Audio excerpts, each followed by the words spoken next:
अंडा अपने आप में ही एक कंप्लीट डाइट है। अंडे के सफेद भाग में अच्छी क्वालिटी की प्रोटीन्स के साथ साथ बी ग्रुप की सभी विटामिन हैं। पीले भाग में प्रोटीन के साथ साथ फैट है, ए, डी, ई के जैसी विटामिन हैं, B12 है, बायोटिन है, कैल्शियम, फास्फोरस और आयरन है।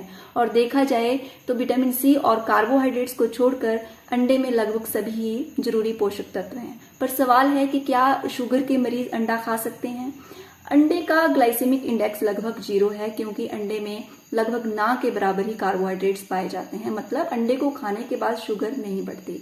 और इससे उल्टा अंडे में मौजूद प्रोटीन्स या माइक्रोन्यूट्रिएंट्स डायबिटीज के पेशेंट की जनरल हेल्थ को इंप्रूव करते हैं, उसकी इम्यूनिटी को बढ़ाते हैं और उसके लिए काफी ज्यादा जरूरी है। एक एवरेज अंडे में लगभग 6 ग्राम तक की प्रोटीन और उसके पीले भाग में लगभग 200 से 300 मिलीग्राम तक का फैट यानी कोलेस्ट्रॉल है।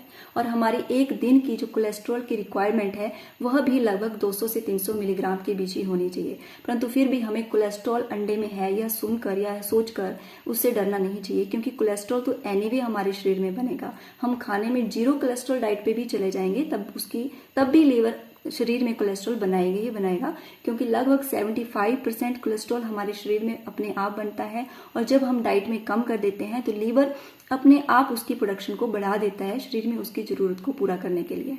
शुगर के पेशेंट्स में हार्ट डिजीज का खतरा अधिक होता है, क्योंकि उनकी खून की नसें जो उनके हार्ट को सप्लाई करती हैं उनमें अधिक मात्रा में ग्लूकोज हर वक्त दौड़ा होता है। और ये ग्लूकोज उनकी नसों की वॉल्स को इरोड करता है, धीरे धीरे इन्फ्लामेशन करने लगता है। और इन इरोडेड जगहों पे, इन इरोडेड वॉल्स पे कोलेस्ट्रॉल को मौका मिल जाता है चिपकने का और धीरे धीरे ब्लॉकेज पैदा करने का। तो इन सब चीजों को ध्यान रखते हुए आप जब अंडा ले रहे हैं तो आप एक अंडा पूरा ले सकते हैं, और बाकी यदि आप 3 से 4 अंडे खाना चाहते हैं अपनी प्रोटीन्स आदि की रिक्वायरमेंट को पूरा करने के लिए, तो आप उनको विदाउट एग यॉक खाएं, यानी पीला भाग निकाल के उसके बाद उसका सेवन करें। और ध्यान दें कि आप अंडा कच्चा नहीं खाना है और अत्यधिक तेल में या बहुत स्पाइस अप उसको नहीं करना है, साथ में बहुत रिफाइंड कार्बोहाइड्रेट्स वगैरह नहीं लेने हैं, ताकि आपको अंडे के पूरे फायदे मिले।